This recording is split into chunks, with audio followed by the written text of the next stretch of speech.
सदा। अस्सलामुअलैकुम दोस्तों। उम्मीद करता हूँ कि आप सब खैरियत से होंगे। दोस्तों, सबसे पहले मैं आप सबका बहुत शुक्रिया अदा करना चाहता हूँ कि आपने मेरी पिछली वीडियो को इतना प्यार दिया। इसके बाद मैं आपसे मुआज़रत भी चाहता हूँ क्योंकि मैंने अपनी पिछली वीडियो में बाय मिस्टेक डेरा इस्माइल ख़ान को पंजाब का शहर कह दिया था, हालांकि वो केपीके का शहर है। इसके लिए मैं आप सबसे बहुत माज़रत चाहता हूँ। तो चलिए मज़ीद वक्त ज़ाया ना करते हुए हम आज के वाक़ये की तरफ चलते हैं। ये वाक़या हमें इंडिया से एक दोस्त ने भेजा है। इन्होंने अपने किसी पर्सनल इशू की वजह से अपना नाम और शहर नहीं बताया, लेकिन वाक़या बहुत ज़्यादा हॉरर है।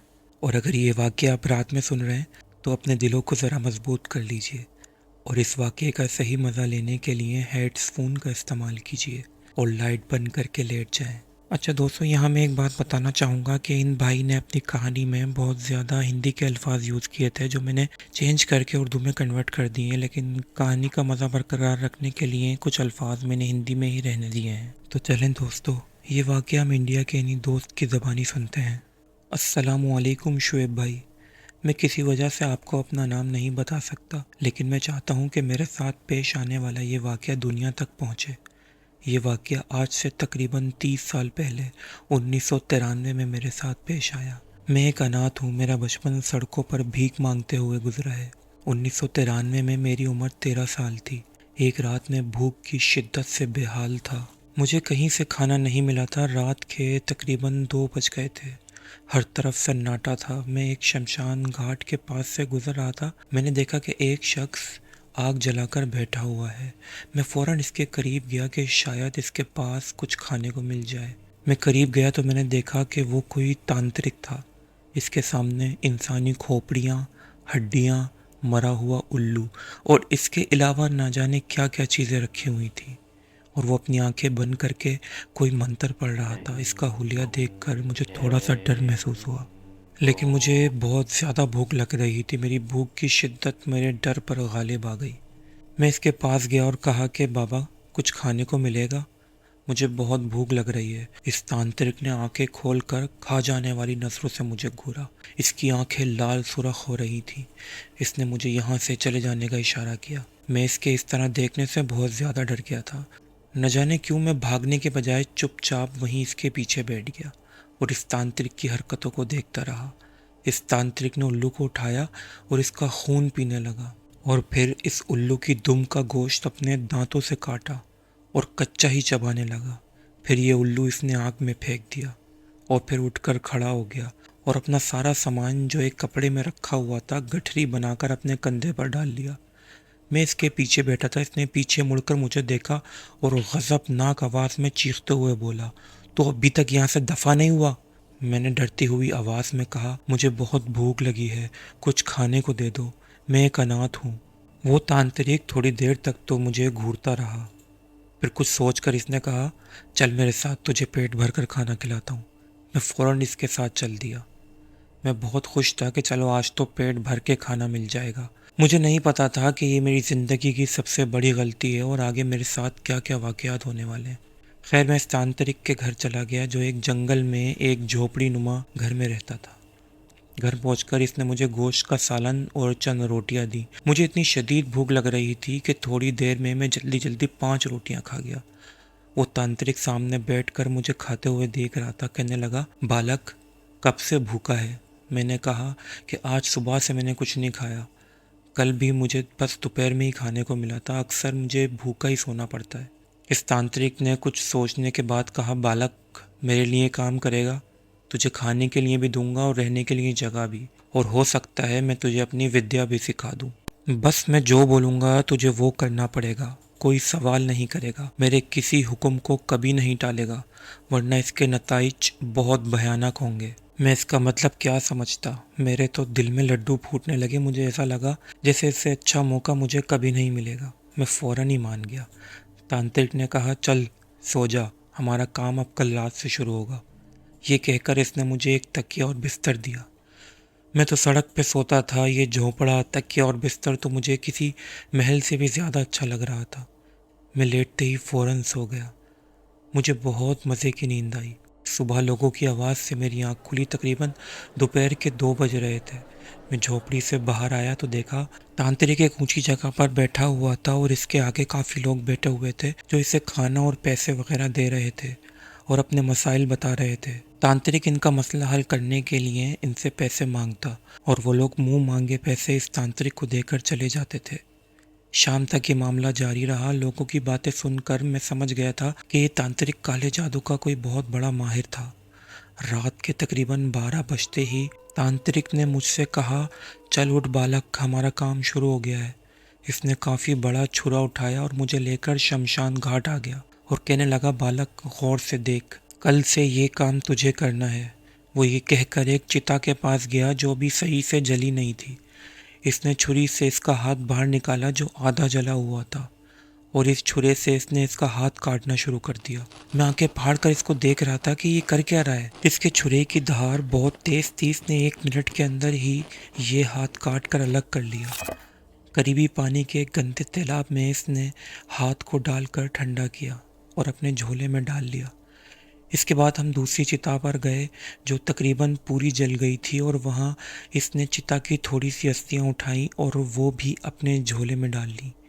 इसके बाद वो मुझे लेकर एक वीराने में आ गया। यहाँ पहले से एक शख्स एक बोरी लेकर खड़ा हुआ था। इस बोरी में से इंतहाई गंदी बदबू आ रही थी। तांत्रिक ने इस शख्स से ये बोरी ली और कहा कि अब जब भी ज़रूरत होगी तो ये बच्चा आया करेगा। ये सब सामान लेकर हम शमशान घाट के एक वीरान हिस्से में आ गए। ये शमशान घाट वैसे तो काफ़ी बड़ा था, लेकिन जिस जगह अभी हम आए थे ये जगह बहुत ज़्यादा पुरानी लग रही थी। ऐसा लग रहा था कि अब इस जगह को कोई भी इस्तेमाल नहीं करता क्योंकि यहाँ पे हर तरफ झाड़ियाँ थीं। झाड़ियों के बीच में कुछ जगह इस तांत्रिक ने अपनी विद्या के लिए मखसूस की हुई थी। बस ये जगह साफ थी, बाकी सब जगह झाड़ियाँ निकली हुई थी।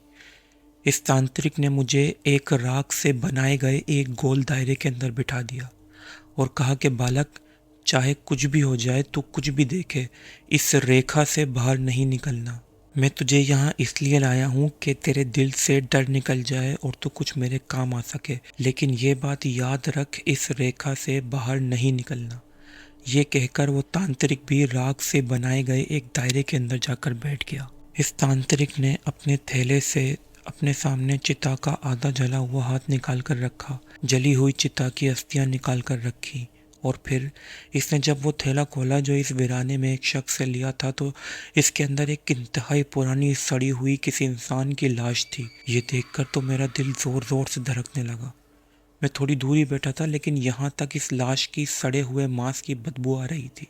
इसके बाद सबसे पहले इस तांत्रिक ने जली हुई चिता की अस्थियाँ अपने चेहरे और जिस्म पर मली। इसके बाद इसने आधी जली हुई चिता का काटा गया हाथ किसी जानवर की तरह अपने दांतों से काट काट कर खाना शुरू कर दिया। मेरे दिल में खौफ की शदीद लहर दौड़ गई थी। मेरा पूरा जिस्म कांप रहा था, लेकिन मैं उस वक़्त उम्र में बहुत छोटा था और खाने और बिस्तर की लालच में अभी तक यहीं बैठा हुआ था। हाथ को कच्चा चबाने के बाद इस तांत्रिक ने आग जलाई और इस सड़ी हुई लाश के सीने पे चढ़ के बैठ गया और फिर इस तांत्रिक ने दिल दहला देने वाली आवाज़ में मंत्र पढ़ना शुरू कर दिए। मैं आपको लफ्ज़ों में बयान नहीं कर सकता कि वो मंजर किस कदर खौफनाक था। वो तांत्रिक अपना मंत्र पढ़े जा रहा था और अपनी मुट्ठी भर कर कोई चीज़ आग में फेंके जा रहा था। जैसे ही वो चीज़ आग में फेंकता था, आग अपनी पूरी आबो ताप के साथ भड़क उठती थी। इसके बाद इस तांत्रिक ने अपने झोले में से एक मरा हुआ काला कौवा निकाला और किसी जानवर की तरह अपने दांतों से इसका गला काटकर खून पीना शुरू कर दिया। खून पीने के बाद इसने थोड़े खून के छींटे आग में छिड़क दिए। जैसे ही खून के छींटे आग में गए तो हिसार के बाहर 3 जगह से मट्टी हवा के साथ गोल गोल घूमना शुरू हो गई और देखते ही देखते 3 इंतहाई काले धुएं के जिस्म नमूदार हो गए और इंतहाई गरजदार और खौफनाक आवाज में कहने लगे, तूने हमें खुश किया है, बोल तेरी क्या इच्छा है। ये मंजर देखकर मैं तो बहुत ज़्यादा डर गया था और इन तीनों धुएं के जिस्मों के आने के बाद से इंतहाई गंदी बदबू आ रही थी जो मेरी बर्दाश्त से बाहर हो गई थी। डर की वजह से मैं पीछे हटने लगा और न जाने कब मेरा हाथ राख की बनी हुई लकीर से बाहर निकल गया। जैसे ही मैंने बाहर हाथ रखा तो ये तीनों इंतहाई खौफनाक हैवले मेरी तरफ मुतवज्जा हो गए और ज़मीन के ऊपर बहुत तेज़ी से तैरते हुए मेरी तरफ आने लगे। मुझे एहसास हुआ कि मेरा हाथ तांत्रिक की बनाई गई राग की गोल लाइन से बाहर है। शायद जब मैं अंदर था तो इनको नज़र ही नहीं आ रहा था। मैंने फ़ौरन अपना हाथ अंदर कर लिया, लेकिन वो काले धुएं के हैवले मेरी तरफ मुतवज्जा हो चुके थे और वो तेज़ी से मेरी तरफ आए और मेरे इर्द गिर्द खींची हुई लाइन के तरफ में तेज़ी से गोल गोल घूमना शुरू हो गए। अब मैं इनका इंतहाई खौफनाक चेहरा भी देख पा रहा था।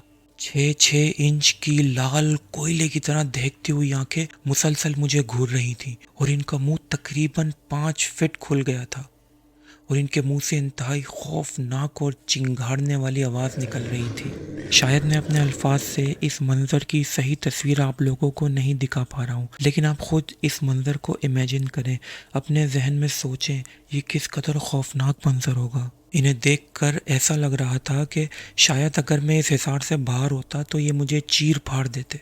थोड़ी देर तक ऐसे ही घूमने के बाद वो काले धुएं के हैवले, जो यकीनन शैतान जिन थे, गायब हो गए। इनके गायब होते ही तांत्रिक चीखा, मूर्ख! मैंने इस तांत्रिक की तरफ देखा। इसकी आंखें सुर्ख अंगारा हो रही थी और वो इंतहाई गुस्से से मेरी तरफ देख रहा था।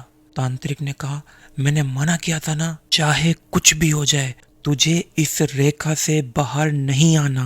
तेरी वजह से मेरी सारी क्रिया भंग हो गई। अब मैं तेरी बलि चढ़ाकर अपनी क्रिया पूरी करूंगा। ये सुनते ही मैं उठा और अपनी पूरी जान लगाकर भागना शुरू कर दिया।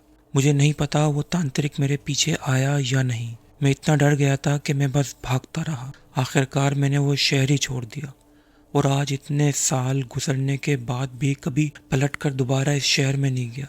और इसी वजह से मैं अपना और अपने शहर का नाम, जहाँ मैं अब रह रहा हूँ, नहीं बताना चाहता। दोस्तों, ऐसी ही खौफनाक कहानियाँ सुनने के लिए आप इस चैनल को सब्सक्राइब करें और बराबर में मौजूद बेल आइकन के बटन को भी क्लिक कर दें और कमेंट सेक्शन में अपनी राय का इजहार ज़रूर कीजिएगा। और दोस्तों, अगर आपके साथ भी ऐसा ही कोई खौफनाक वाक़या पेश आया है तो नीचे दिए गए इस ईमेल एड्रेस पर हमें ज़रूर भेजें। हाँ, लेकिन इस बात का ध्यान रहे कि आपका वाक़या किसी और चैनल पर ना भेजा गया हो। हम आपका वाक़या अपने चैनल पर ज़रूर शाया करेंगे। आप लोगों का बहुत बहुत शुक्रिया।